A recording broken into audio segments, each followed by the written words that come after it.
So good evening, everyone, and welcome. Welcome. I recognize a few folks online. Welcome, Donald. We're happy to have you here. My name is Mike Vazera. I'm the Assistant Director here at KTC Jacksonville. We also have Karma Jamso, our resident monastic, and this is part of our Buddhism Basics discussion and meditation evening every Tuesday night at 7 p.m. Lama Losang joins us the second Tuesday of the month for a wonderful Q&A teaching and discussion that we have here. Lama Losang is our spiritual director of KTC Jacksonville, as well as the resident Lama at Gainesville KTC. He is a fully ordained monk and has completed the traditional 3-year retreat in 2004.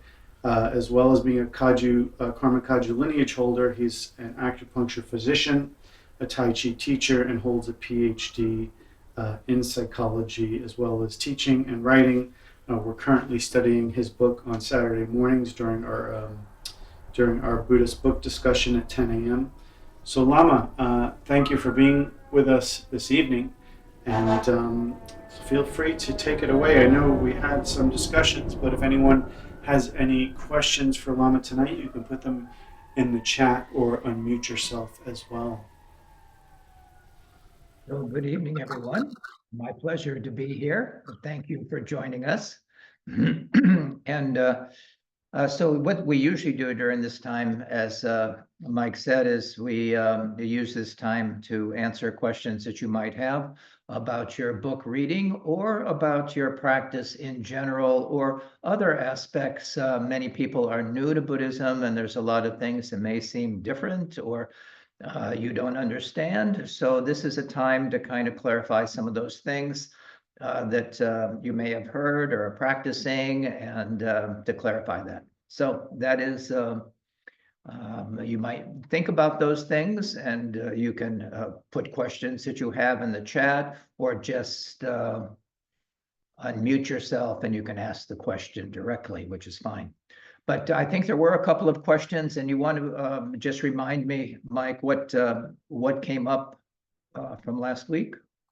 Sure, Lama. So we're currently reading a chapter in Dharma Paths on taming the mind, and we got to the portion of the section is called relation of the positions to wind energies. Okay, I'm gonna get my book, which I don't seem to have here, just to see what that is.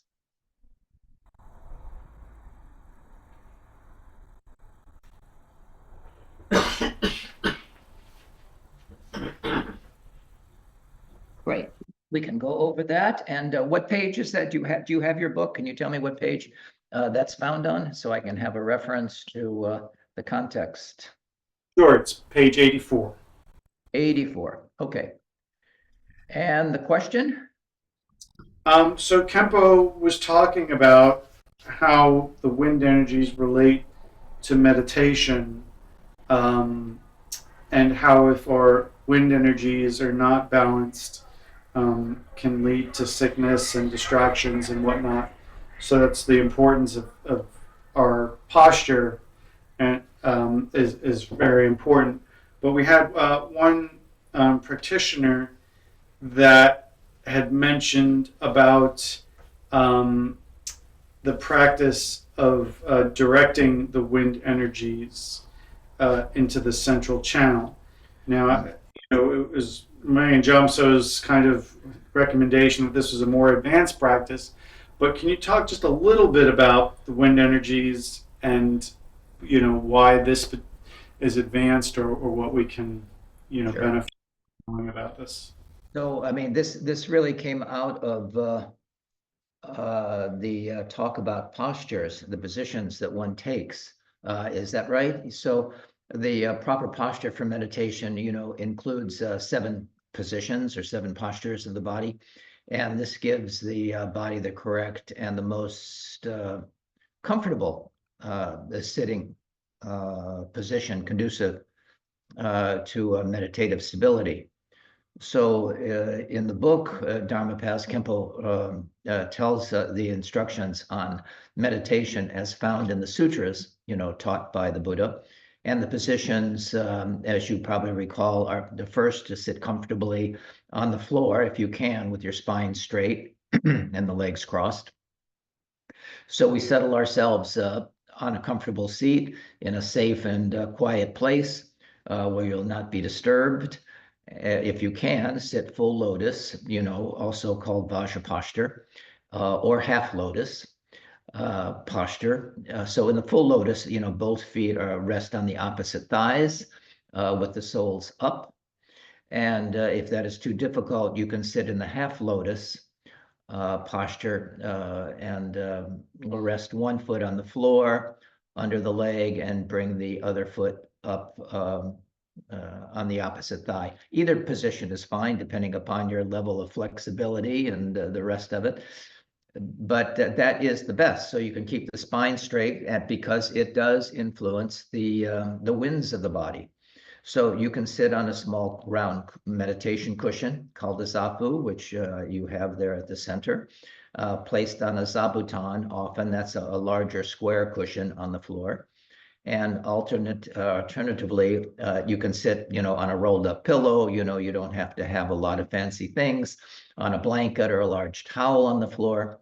And another option is to sit toward the edge of a chair. If you can't sit on the floor, the sitting on the edge of a chair with your feet flat on the floor, about shoulder width apart, is another posture that you can take. You can see the significance here. Everything is about directing the energy along the spine, so you're sitting straight.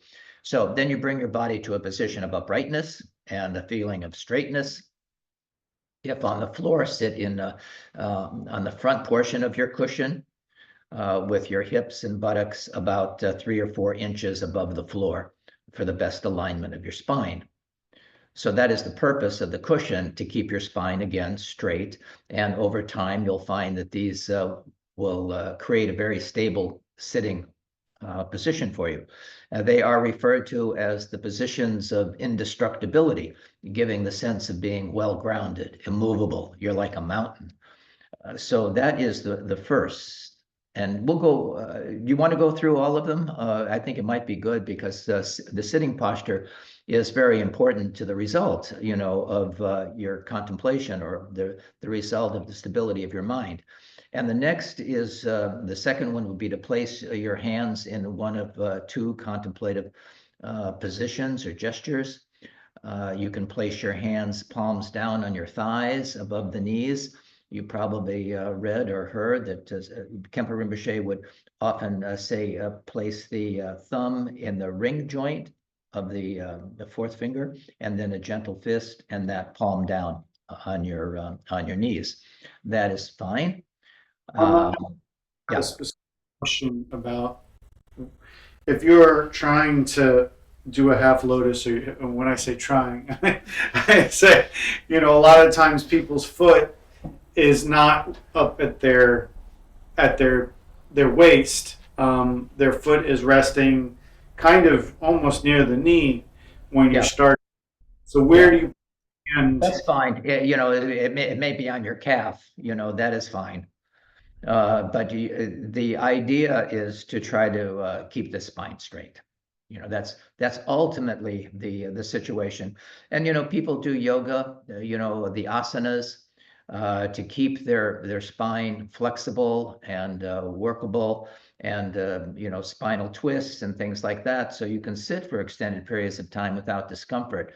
So doing yoga, doing stretching like that is important.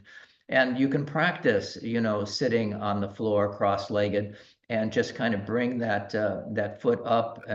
It may just be a little bit, but you can gradually. It's like a hatha yoga posture, an asana, to sit in that position. And it can take a little time, possibly, to be able to do it comfortably, but it is worth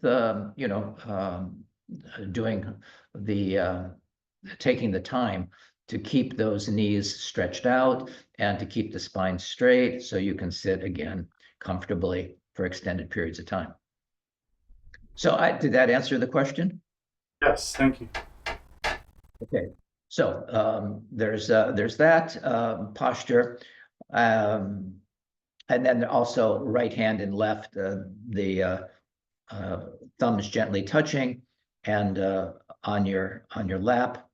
When you're in that posture, the thumbs are about at your navel. So that's approximately the level of the navel. And either of these postures is fine. You find the one that's most comfortable for you. You'll often see the Buddhas in those postures. So that's the second one. We have the legs, we have the hands, and again, keeping your spine straight, avoid any tendency to lean forward or back or to the side, and relax the belly and the shoulders. Feel that you are gently pulled up as if by a string from the crown of your head, extending your head upward. And as you do your meditation, you can make micro adjustments as needed to maintain that straightness throughout your sitting practice. So you want to be gentle and you don't want to strain. So the other thing is that often will be said is to close the anal sphincter. So in Dharma Paths, Rinpoche does also add the instruction on squeezing the buttocks together and close and tighten the anal and urinary sphincters. You exhale, pull up the abdominal muscles and organs and hold for a few seconds and then gently relax. While sitting up straight, imagine your vertebrae like a stack of coins or straight as an arrow. But there is that closing and tightening the anal sphincter just for a little bit, and then relax and let it go. You're closing that lower gate.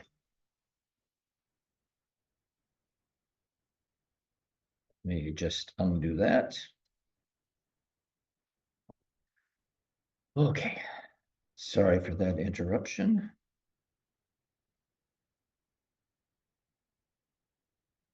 Let's take that down a notch. All right, the close the anal sphincter, head and eyes, that's the fifth. So now we consider the neck and the head and the eyes. So the fourth position is to gaze down at a 45-degree angle with the eyes half lidded and with a gentle and relaxed gaze, at an imaginary spot about a foot and a half or 2 feet in front of you. And you're not really looking at anything. The eyes are just relaxed. You're gazing in this way will prevent looking up or down or side to side. And it helps stabilize your posture and keep the eyes stable. That's the fifth. The sixth is the chin is slightly tucked in, so that straightens the upper cervical vertebrae. So pull the chin in and down slightly. This helps to straighten the upper cervical vertebrae and aligns the head, the neck, and the cervical vertebrae, and relax the jaw. The seventh is the tongue, which you maintain the position of the head and neck, as we said, and let your tongue just rest flatly against the upper palate, or the tip of the tongue is against the back of the teeth there on the upper palate.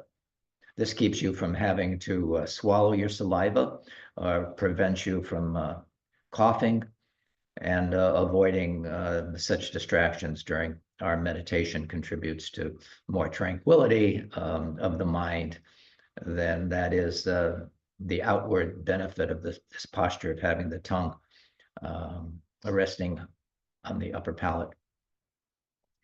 So this, the Buddhist sutras refer to these 7 positions of the body as the 7 dharmas of Vairocana. And the word dharma here relates to the activity of taking up the positions. And the Tibetan term is nam nam, which means having a clear view of things, a clear insight. So we see things as they truly are as we progress in our progress on the path of meditation.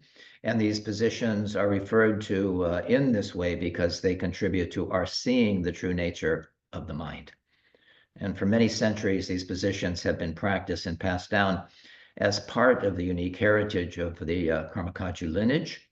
And there have been many great masters, yogis, mahasiddhas, who have been practicing this in the Kagyu lineage, as you know. So these positions of the body have been an important instrument for developing true insight and realization. It really starts with meditation. This is shamatha meditation, where we're taming our mind. So when we say stay, it can stay on the object, the focus of the meditation, often the breath.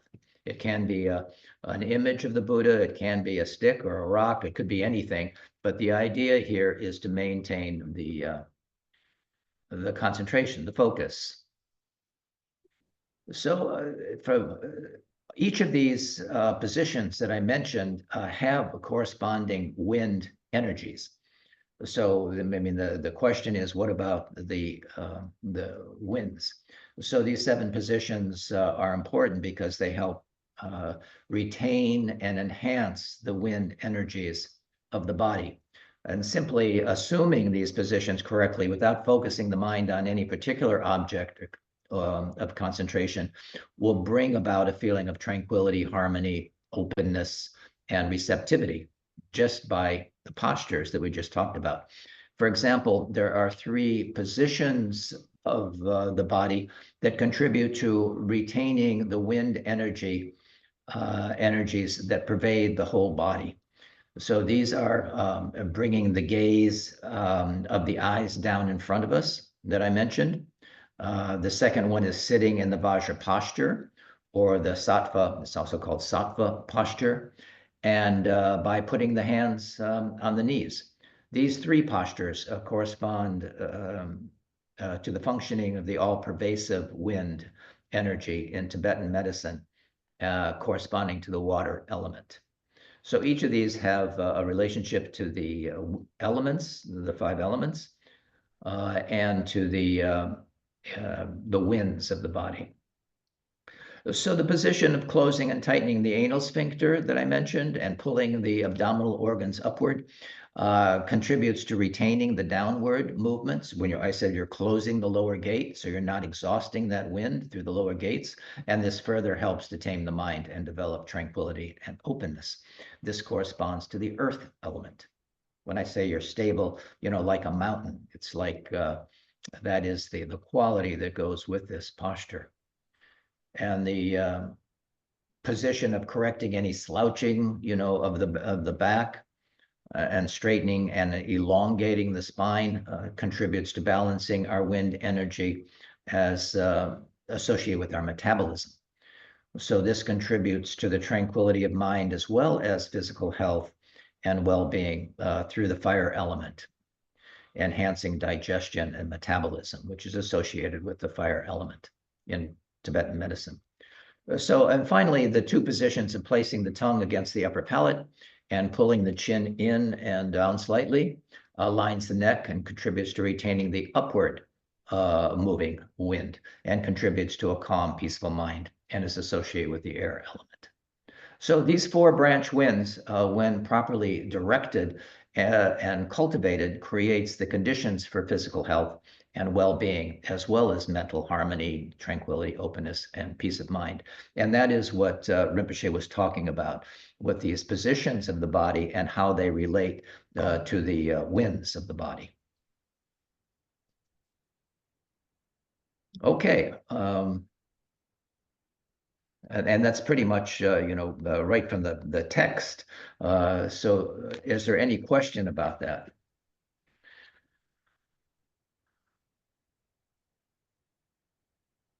I saw that it was saying that these were all part of shamatha, part of Shine meditation. That's right. These postures are associated with what we do in our shamatha practice, and that contributes to the effectiveness of shamatha. So is there any difference that we would be using in any sitting changes for No, Vipassana?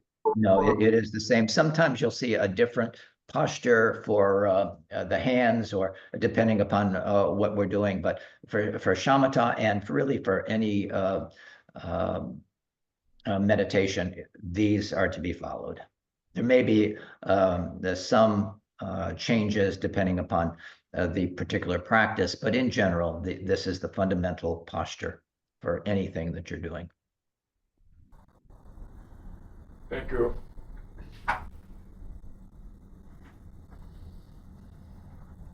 So when the physician is treating someone for an illness, they are working with these branch winds, whether it's for digestion or nervous system or any particular ailment is associated with some disbalance in the winds of the body. So this helps health tremendously when we are doing this meditation and uh,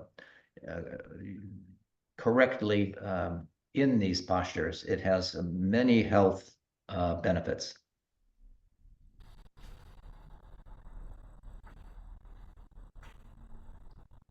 The question about the moving the energies into the central channel is a particular practice that requires preliminary instruction. And at the time of death, for example, the white bindu and the red bindu join at the heart, and then it can be moved through that central channel, through the top of the head, and a variety of things. But these are advanced practices that come with a lot of preliminary training and working closely with your guru.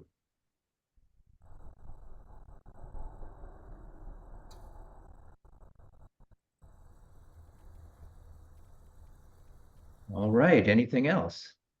Lama, there were a couple of other questions.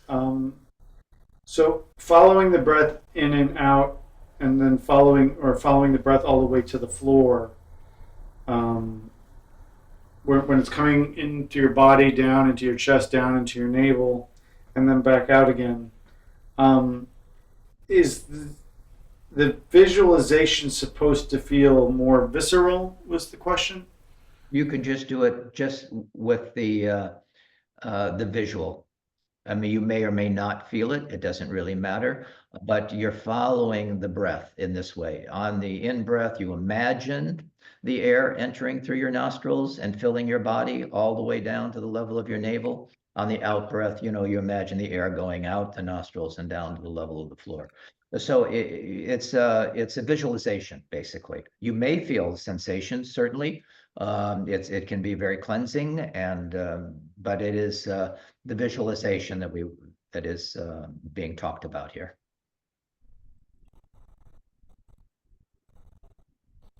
So yeah, this is only done, briefly, and then after the initial slow breath, you can stop imagining, the breath in this way and just be aware of the sensation of cool on the inhale, warm on the exhale, and then aware of the breathing in and out. And when breathing in, you're aware of breathing in. When breathing out, you're aware of breathing out. And breathe normally. It's uncontrived. You're not trying to force the breath in any way. Let it be natural. Do not try to breathe longer or shorter. Just let it be natural and uncontrived. And let the breath anchor your awareness. Notice gaps, in the,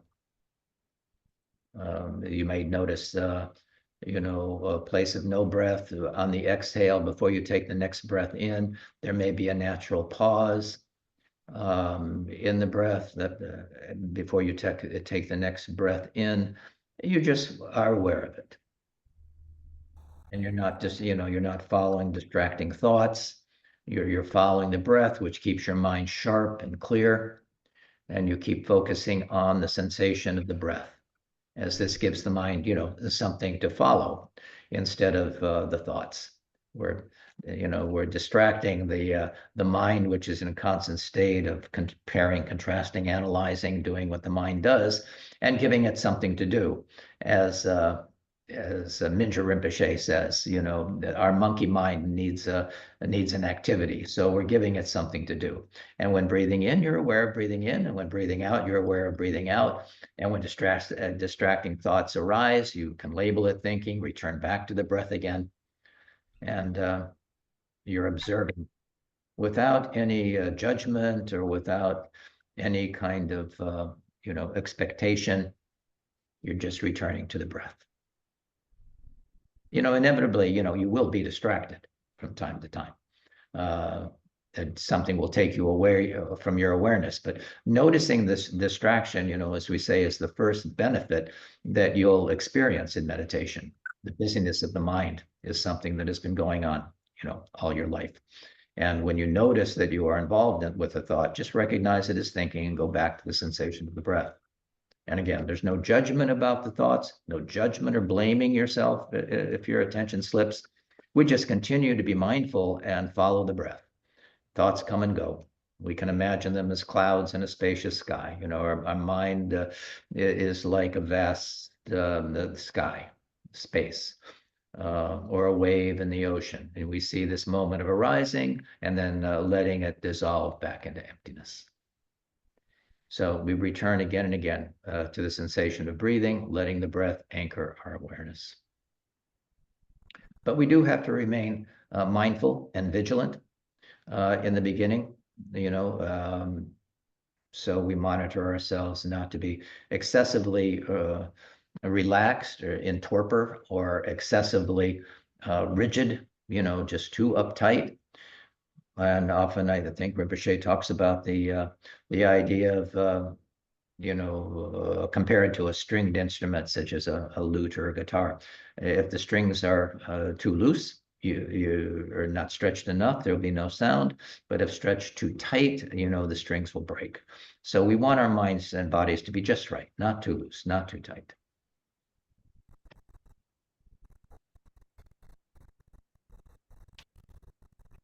Lama, there's another question. Do you have any suggestions on dealing with when your legs fall asleep? If it's you know, if it happens over and over again, is there anything to be done to assist with that? Just by, you know, you may have to get up and move. You know, there's no harm in doing walking meditation along with your sitting practice.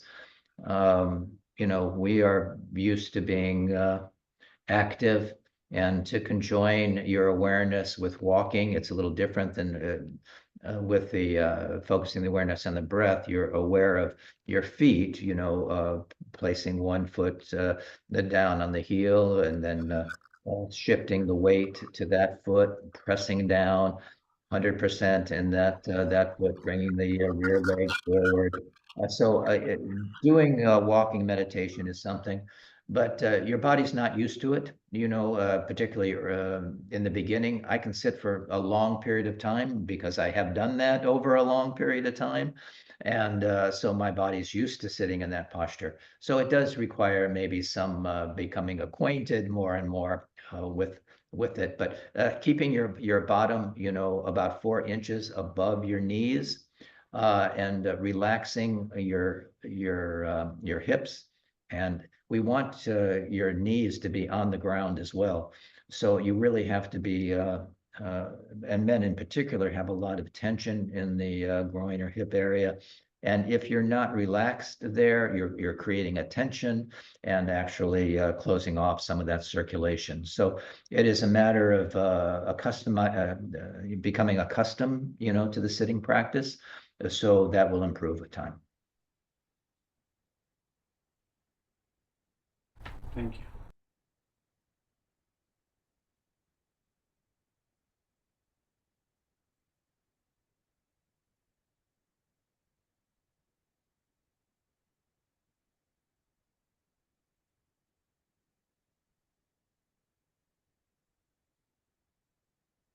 Yeah, you will be very aware of the constant barrage of mental chatter. And there are, you know, some people say, you know, how do I know if I'm making progress in my shamatha um, practice?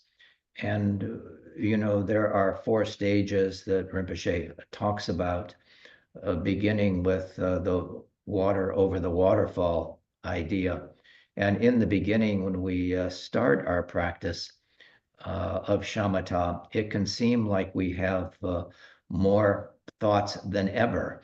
But it's not that we have more thoughts than ever. We're aware of it because we've turned our attention to our mind and our thought process. It's going on like that all the time. But in the beginning, when we first start, the image is the 4 stages. The first one is the first stage of meditation is the waterfall. So there is tremendous activity going on in the mind, like water constantly pouring down, in a waterfall. So we do not feel discouraged or disappointed. This is the first benefit of the practice, is realizing that you have to work, continue to practice without becoming annoyed or disappointed at the number of distractions. You just resolve to continue the meditation and neither encourage the thoughts nor suppress them, but simply work on coming back to the breath. Let that anchor your awareness. So when you first begin to meditate, you may find, you may expect that through the practice, you will become less and less distracted and have fewer and fewer thoughts. And you will have the result of a clearer, calmer state of mind as you continue. But however, when you try to meditate, you find that many kinds of distractions, many kinds of thoughts, appear, and you experience quite a conflict trying to follow the breath and having to deal with all these distractions and thoughts. And you may wonder whether you are doing the meditation properly, or whether meditation is as helpful as it is supposed to be. So when you were not meditating, you did not seem to have so many distractions, you might think, and so many different thoughts. But now that you are trying to meditate, you're filled with thoughts and distractions. And you may even think that it may be better that you didn't meditate, because it just seems like it makes things worse. And when you find yourself facing this problem, it's important to understand that what is happening most of the time, we are distracted by many kinds of gross and subtle thoughts, which is going on all the time. And our senses project outward and come into contact with many different objects, and that stimulates many kinds of thoughts. So we are so constantly entertained by these thoughts and distractions that there's no gap where we can see how incredibly distracted we really are. In meditation, we are trying to direct our thoughts into just one thought, and that is following the breath. Be with the breath. So when we try to do this, it becomes very clear to us just how distracted we are. We begin to pay closer attention to what has really been happening all along. And if we find we are distracted, even when we try to focus our attention, there's no need to see how distracted we are at other times. We know that that is constant. And this is the natural state of the mind, comparing, contrasting, analyzing. This is what we do constantly. So the initial encounter is itself a beneficial experience, because you begin to recognize these thoughts. And to treat a disease properly, a physician must make an accurate diagnosis. And this is exactly what you are doing when you begin meditation. You're getting a correct diagnosis of the problem. Now you know what you must work on. And this first step is a beneficial sign. And with this explanation, you will not have the mistaken ideas about it. This is what Rinpoche says. You do not feel discouraged or disappointed, or realizing that there's work to do to tame our mind. And we can see the first stage that we encounter in the practice is referred to as a waterfall level of meditation. There's tremendous activity in the mind, like water constantly pouring down, like water pouring down over a waterfall. So the more important thing in that situation is, without becoming annoyed or disappointed at the number of distractions, resolve to continue your meditation practice. Neither encourage the thoughts nor try to suppress them, but simply continue to return again and again to the breath. And as you continue to do the practice, you'll begin to notice a change. While thoughts are still arising and you still encounter distractions, they are not as frequent as in the beginning, and not as gross or as overpowering as they were before. You're not so shaken up by the distractions, but are able to come back again and again to the breath quite easily. Any question about that idea? Can you relate to that? Have you had that experience of water over the waterfall? Anyone else? It was kind of scary because I had a hard time trying to learn meditation.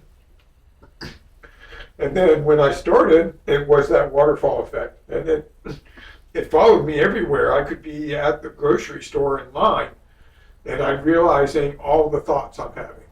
Oh yeah, one after another. And has this been going on my whole life? And, apparently it has. It But it has. You can be does sure of it. after a while. It does calm down. That's the good news. So the second, second phase in the basic meditation practice, the second sign that the practice is going properly, it's the Rinpoche calls it the meandering river in a valley. And so after we get over that initial stage of water over the waterfall, the second stage of meditation, sometimes, the valley is wide and the ground is level, as Rinpoche says, and so the water runs very smoothly. Sometimes there's a turn or the ground is uneven and there's activity in the water. There's white water. So it is still moving with some force, and thoughts are still arising and you still encounter distractions, but they're not as frequent as at the beginning, and not as gross or as overpowering as they had been. You are not so shaken by the distractions, but are able to come back to the breath quite easily. So sometimes you're able to follow the breath for some moments without any distractions. And again, you're able to come back to a stretch of calm and tranquil mind, staying focused on the technique of following the breath.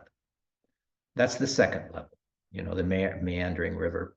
And then Rinpoche talks about the ocean with waves. And this is the third stage of meditation. You are, as you continue with your meditation, you'll notice further changes taking place. While most of the time the ocean is tranquil, once in a while a large wave will arises and then settles back into the ocean. And for a time the ocean takes a rest, and after a while another wave arises, and again it goes back into the tranquil sea. So you're able to maintain the awareness of following the breath most of the time. But once in a while, there are some distractions. And at this point, there is not so much shakiness and uncertainty in your meditation practice. You begin to feel the sense of confidence, and you can go back into that practice, into that calm space, and you can trust yourself in the practice. So at this stage of meditation practice, there is still some distraction. This shows that more refinement is still necessary, but you have certainly come a long way as you continue to practice. The basic shamatha meditation finally becomes stabilized, and you experience what is the fourth phase of the meditation practice, and Rinpoche calls that the windless, waveless ocean. So this is the fourth stage of meditation. And as you continue to practice the basic shamatha meditation, finally does become stabilized, which is likened to a windless, waveless ocean. And no matter how long you meditate, you can sit without distraction. There are many still subtle thoughts, but they do not take you away from following the breath. You are still with it, and the technique of following the breath is dominant at this point, so that as long as you want, you can sit continuously without being interrupted, shaken up, or carried away by the distractions.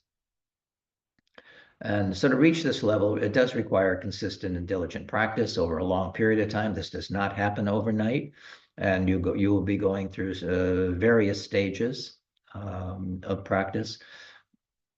But at this point, your shamatha practice is very reliable. It is not subject to change, not better today and worse tomorrow. Whenever you sit, you can practice the technique, be at ease with it, and have some control. I often use the image of training a puppy. So when we're training our puppy, at first the puppy is running after every little thing that it catches its eye, and we say sit. It doesn't have the capacity to do that for any length of time. But there does come a point as we continue our training with our mind and our puppy that when we say sit or stay, it will stay without distraction. The distraction will happen, but we're not, we are still stable. So having reached this level, what is the benefit, you might ask? As we have said, there is a great deal of benefit to practicing shamatha, developing such an open and tranquil state of mind. It doesn't result in uprooting all of our negative emotions or completely developing our wholesome potential. However, the shamatha meditation practice and the openness and tranquility do help to develop our mind, our concentration, our focus, and certainly have effects in subduing and diminishing the intensity of our negative emotions, because they are another thoughts. We can see them with equanimity and bringing your wholesome potentials more to the surface when you have developed a calm, stable, open mind. So these are certain qualities, for consideration, of compassion and gentleness and tolerance and patience and diligence. This becomes into our mind stream, and we can practice these qualities. We can work with our mind. We say shamatha makes our mind workable. So we have the capacity to not only to avoid wrongdoing and negative thinking, but also to cultivate virtue, like we were saying, compassion, gentleness, tolerance, patience. So altogether, you're becoming,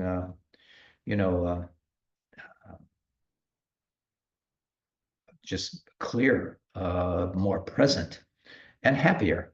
And this is very rewarding and very beneficial.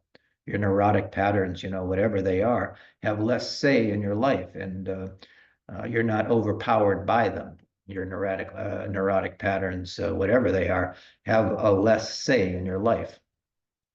So although they are not totally abandoned, they are not so dominant and overpowering as before.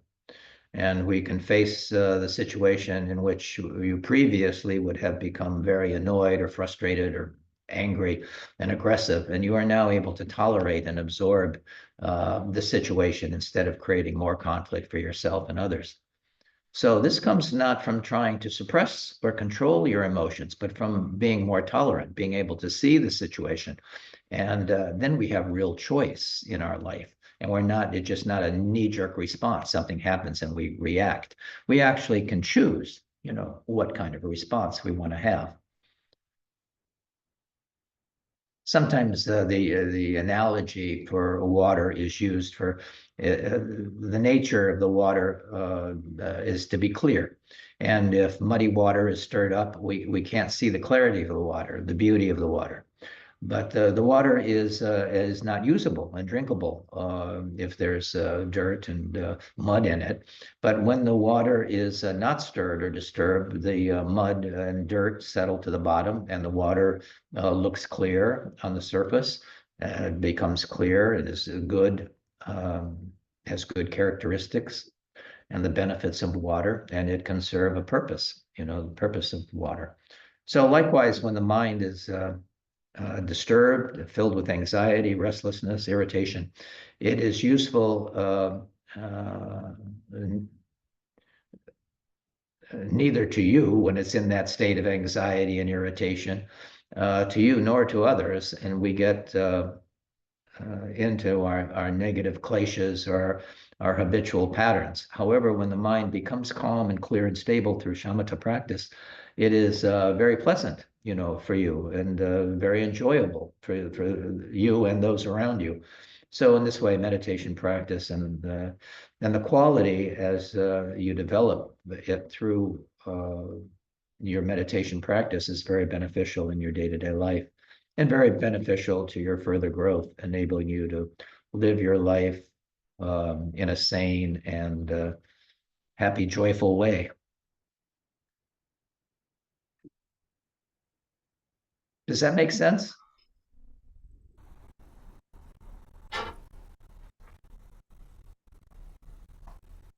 It's good for you, it's good for others, it's good for your relationships.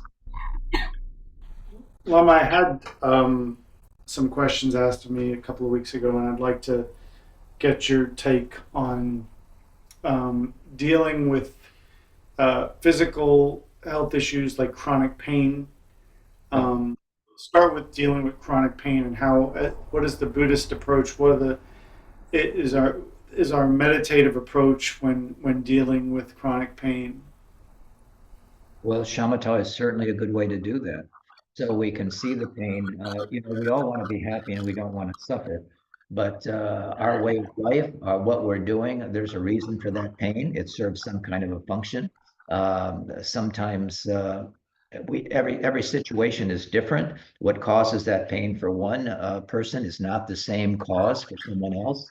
But there is some kind of the thing that pain is either covering up or some lack in ourselves that we're not addressing that creates this hole in our being in some way. These winds are disturbed, and the pain occurs. There's so many different reasons for that. Seems to be a lot of noise. Do you hear that noise? Okay. Okay. So, yes, we have to take it kind of on a individual basis, but everybody is different. There are no two people the same, and the reason for one person's pain can be very different than another person's pain. I do acupuncture and I do these kinds of things, and a person can present with a particular pain very much like someone else, but that can come from a very different etiology. So some are physical, some are mental, some are emotional, and treating the person, the cause of the problem is always key. And it's hard to say, that's a very general question. So, but it requires a very specific answer for that individual. So is this something that it's good for a practitioner to talk with a lama about? Yes, that would be good. Yeah. And what about when we're dealing with mental health issues and practice? How do we address our mental? I kind of when I say that I immediately understand about our Buddhist psychology, but for newcomers, what is a good approach when starting practice, but yet also dealing with mental health issues that we may be suffering or experiencing? We all have mental health issues to one degree or another. And what the Buddha taught is the medicine for those issues. And it all comes down to our mind. They're all mental issues. And the way we deal with these kinds of things, whether it's a physical problem or a mental problem, it all starts with the particular view that we have and the particular mindset that we have, and that influences our perceptions and our attitudes and our actions. And each of those things play a part in our in creating karma and in our experience. It really doesn't have to do with anything exterior. The person may be saying, "Oh, it's because of this or that," something outside of them. But we always have to look at what's going on inside our perceptions, our state of mind, and tame it. Again, the teachings of the Buddha are basic: cultivate virtue, avoid wrongdoing, and tame your mind. And that is the prescription for pretty much everything. But Buddhism is not psychotherapy. Buddhism is not medical advice. And a person may need to see a physician or a counselor or some other thing. But that is hopefully they do have someone that they can talk to and get the right remedy for that. The meditation and medication come from the same root, medi, and it means to heal. So, in a way, we can do it with medication or we can do it with meditation. And that's really what the Buddha taught. But you do have to be sophisticated in your understanding of what that means.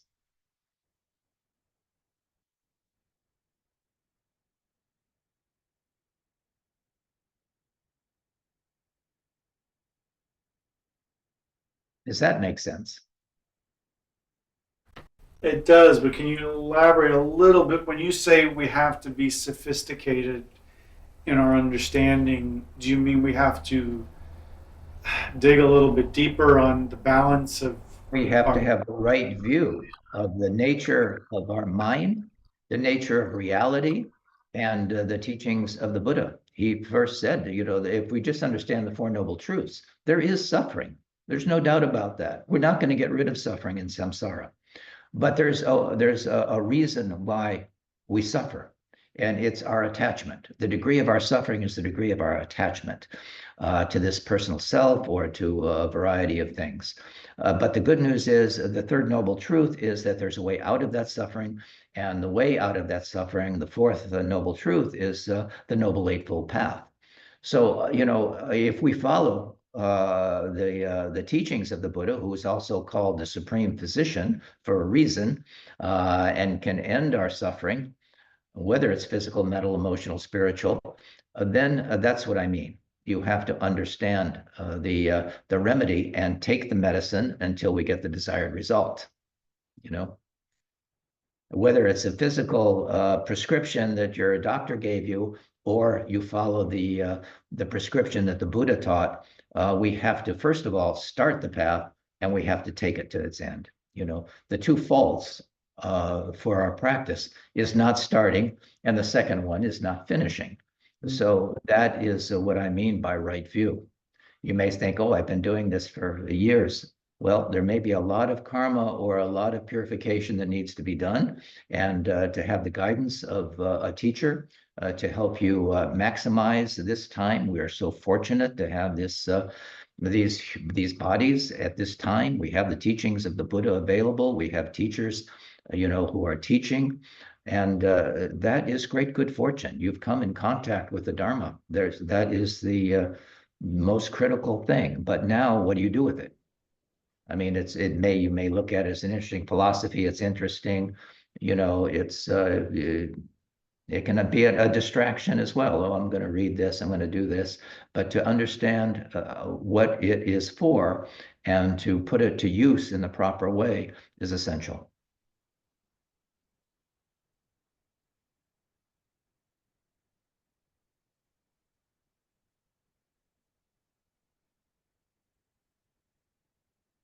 Well, The Buddhist teachings are vast, and they take care of the 84,000 ills that we have. And that's what the Buddha said. There are 84,000 different ways, and there are 84,000 different kleshas that we have, but he's got an answer to all of them. But we have to, and you don't need to do 84,000 different things. You can do, starting with shamatha, and people seem to want to do something more exotic, but we have to tame our mind before we can do anything. And this is the vehicle for taming the mind, shamatha. Tranquility meditation, to make the mind workable, no matter what it is that we're doing.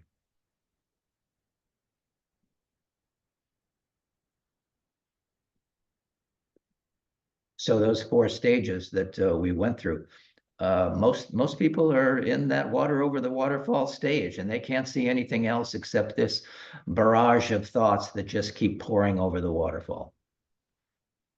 Haven't quieted the mind at all, so they can't see clearly. And those are the obstacles, the obscurations that prevent true seeing. We have to know the mind.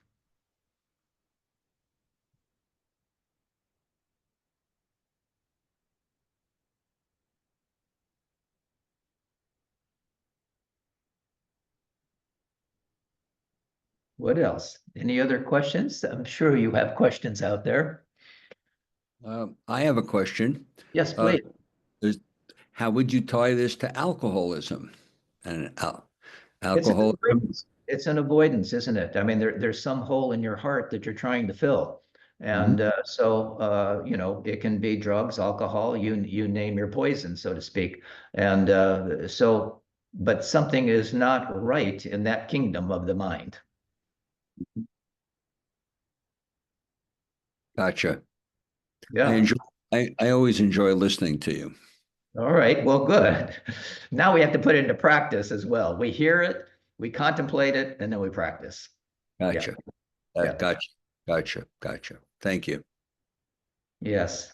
And doing the 12 steps, that's great. And one of those is knowing your mind. So your higher mind, your Buddha nature. We need to get in touch with that and listen to it. We have the answer. Thank you.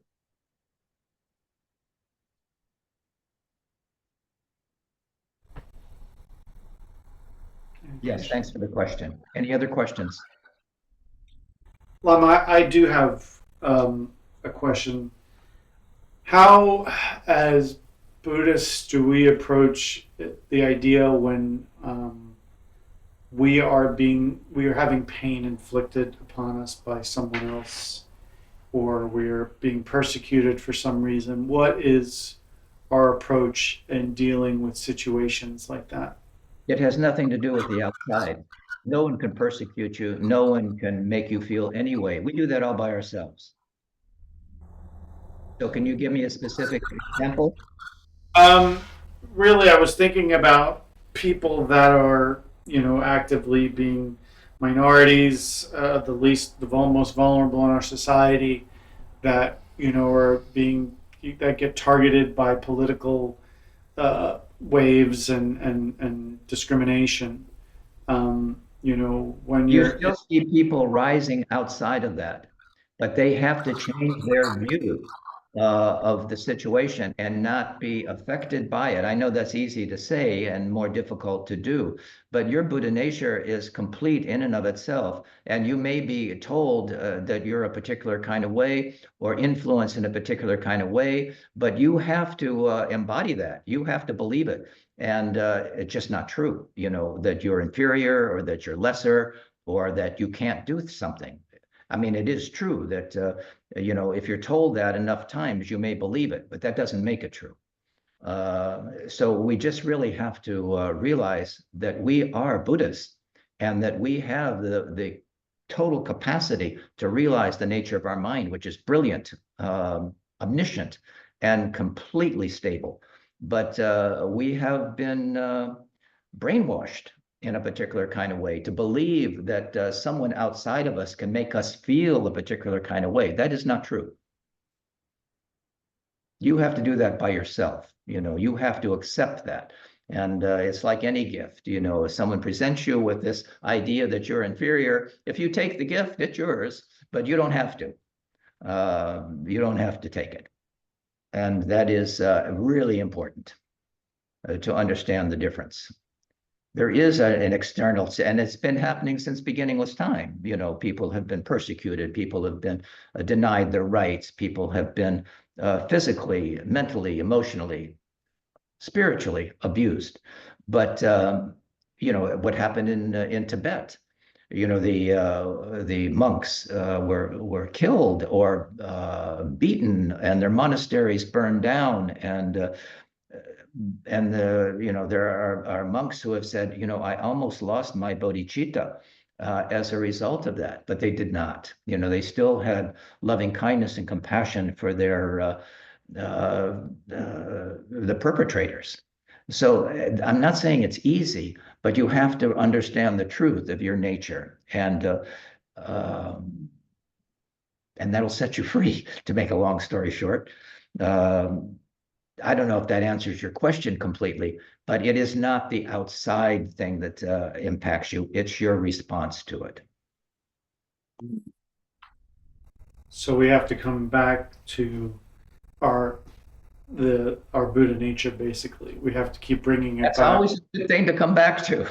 Yes, that we have that, and we have to continue to cultivate our bodhicitta and our wisdom, our prajna, about the truth. So those are the two wings of the bird: the loving kindness and compassion, and the bodhicitta and prajna, wisdom. And so that's why we do our meditation, so we can rest in that samadhi of the truth, and have the direct experience of our Buddha nature, which is liberating.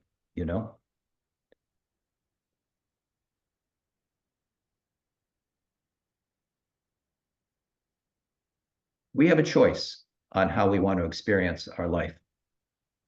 And it can be hell or it can be paradise.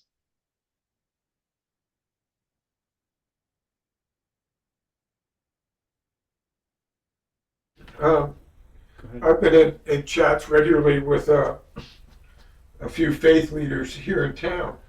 And due to the current political realm that we're in, there's still a lot of people who are very afraid, who are very scared, who are literally afraid of our government. They're Yeah. they're afraid of it. And whenever I have tried to mention with these people, well, if you're afraid, it's because you're choosing to be afraid. This is a choice that you're making.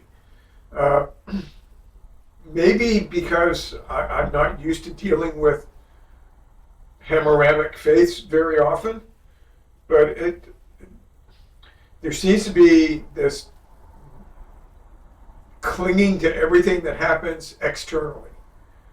And when you try to tell someone, well, yes, this is what someone said, but if it's bothering you, it's because you're letting it bother you.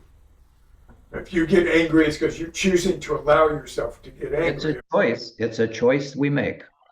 That's right. But the Buddha, when we take refuge or we act, on the path, it cultivates fearlessness. What are we afraid of? Dying? No one dies, for starters. And we've been through this countless times on taking rebirth. So we have to see the bigger picture, and to live in fear is no way to live, of course. And yes, they could be taken up by ICE. They could have police, on them and creating hardships. But the fear is probably greater than the reality of that happen. Just like they say, you're probably safer in an airplane than you are anywhere else. But the plane that goes down goes down. So we never know what's going to happen. But carrying fear there's immediate loss of energy, when we're in a fearful state. But the Buddha says, that there's nothing for us to worry about. And for me, I cultivate that particular point of view. And when we take a refuge, that is to say, that grants fearlessness, what is we to be afraid of? Death? Is that the worst fear? What are we afraid of? Mm.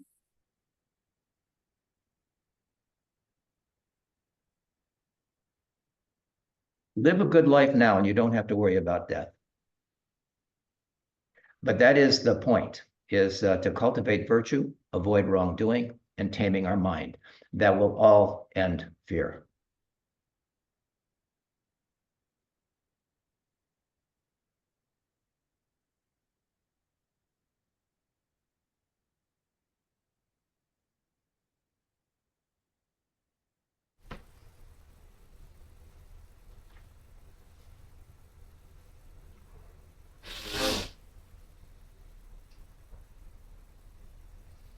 I hope I've answered your question about that, Mike. I'm not sure I did, but yeah. That, no, that was very good, Lama. I think, it's easy for us, like you said, it's so easy for us to get pulled in, even practitioners with experience, to get pulled into things that are not beneficial for us. Yeah, that's a small mind. We have to think bigger. We are infinite radiant light. There's no death. There's nothing to fear. And we are so fortunate. Yes, things look grim right now to a lot of people, understandably. I get it. But there may be some good things that come out of all of this too. But in the meantime, be the light. Continue to cultivate your practice, continue to realize your Buddha nature, and the rest will follow naturally. And that's what we need to do. I mean, there's always good and darkness. We don't have the light if there's no darkness. That is, they just go together. It's the yin and yang aspect, but be the light, do what you can to benefit beings who are suffering. Try to bring them to a state of tranquility and peace. I think we all want the same thing. We want peace of mind. We don't want to suffer. But we do exactly the wrong thing. We do the things that create more and more suffering for ourselves. So we need to really, it's been said for a long time, know thyself. And most people do not know themselves. They think that this little ego that they are always trying to protect. And boy, once you let go of that one, it's a very big expanse. Your mind is totally liberated. We really confine ourselves to a very small view. We need to expand that.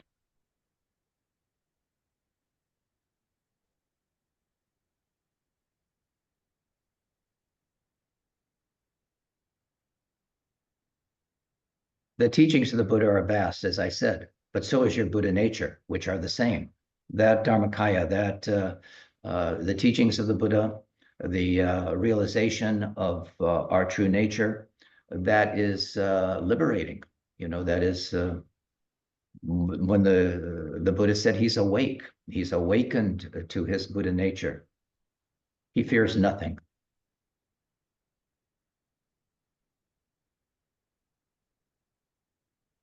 And we're all Buddhists, but we just haven't recognized it yet.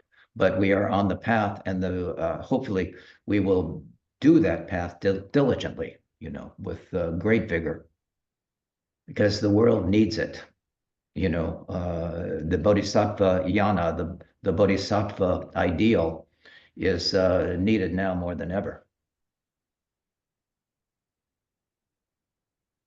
It's a dark period, and it's probably going to get worse before it gets better. So we need to be the light, as I was saying.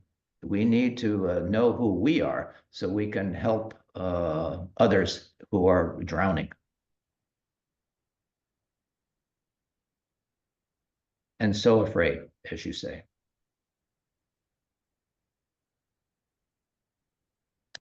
That's exhausting, and it really affects our health and well-being to live in that state.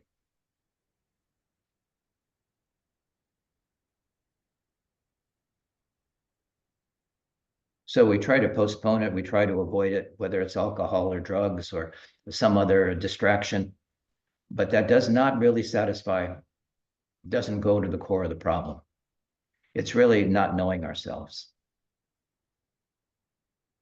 And the point of the meditation is to have the direct experience of the nature of your mind. And with that, as the Buddha said, you've awakened.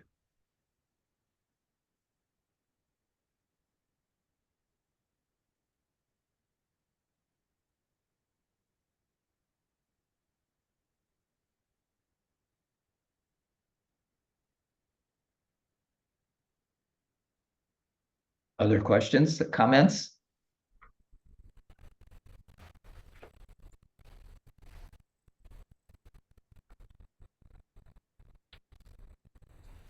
Can you put your book into chat, the name of your book? Was that a book you were reading from that you wrote? Yes, it's at the center. Compassion, wisdom, and awakening, or wisdom, compassion, and awakening, something like that. Yes, by Lama Losang. They have it at the center. Donald, you can shoot us an email, and I'll send you a link to it. Okay. Okay. Yeah, I'm up in New York. Yeah, I can send you a link so you can get it online. Okay. Are you guys getting snowed in? Well, actually, I'm down in Florida for the winter. I'm here Oh, for. good thinking. I'm not too far from you. I'm in the Boca area right now, Yeah. which I'm not sure how far Gainesville is from us. Well, it's about 300 miles. It's a little distant. but Little- I'm familiar with that area. It's beautiful. Yeah. Beautiful. I saw you, I spoke to you once before about this, or twice. I saw you up in New York. You came to the KTD up in upstate New York, about 15 years ago, was it? Yeah, I've been known to do that. Was I teaching there? Or? Yes, you were teaching, you taught with another person alcoholism and Buddhism. Oh, yes, yes, I did. Is that 10 years ago? Or Oh, at least, yes. at least 10 years ago? It probably is. Yeah. Was that with Lama Yeshe or somebody else, Lama? No, that was with Bill Alexander? Bill Alexander. Thank you. Yes, that was with Bill. So I went up there for that weekend retreat. It was a wonderful, wonderful retreat. Thank you. Good. I'm glad to hear that.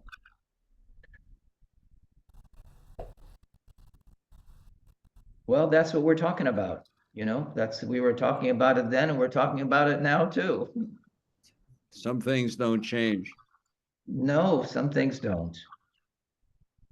But we can change our perceptions. We can change the way we see things. As I say, we don't see things as they are. We see things as we are. And as we change, the world looks very different. So we have to continue on the path. Yes.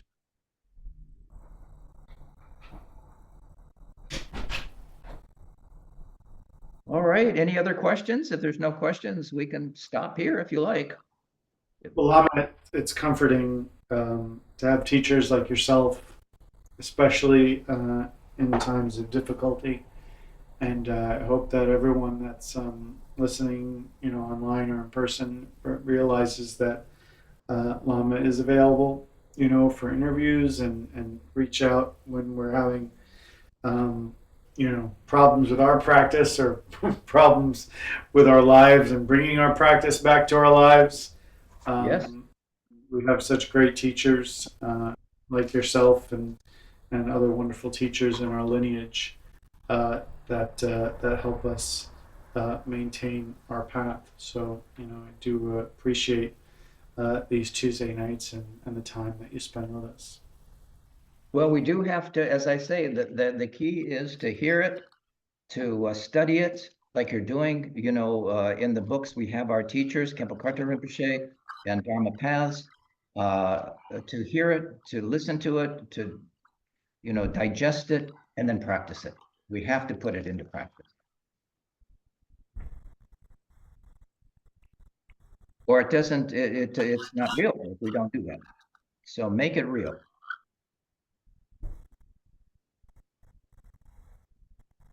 Thank you. Thank you for tonight. Thank you, Don. Yeah. Glad you are here. Any other announcements? Anything else that needs to be done? We can close at this point. If there's no further questions, I think I've said everything that I need to say about this. And I'm happy that you were here and look forward to seeing you again next month. And yes, go ahead. Just as far as announcements go, so Lama Tseltrim Yeshe will be visiting KTC Jacksonville the weekend of May 2nd through the 4th. We have a tentative public talk of cultivating well-being in the garden of our mind, and a weekend teaching encouragement in uncertain times for the weekend teaching seminar. That's May 2nd through the 4th here at KTC Jacksonville.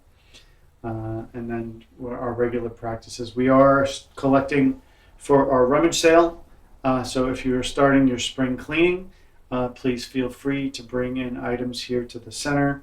We will have a date for the sale listed shortly, but we're starting to collect items now.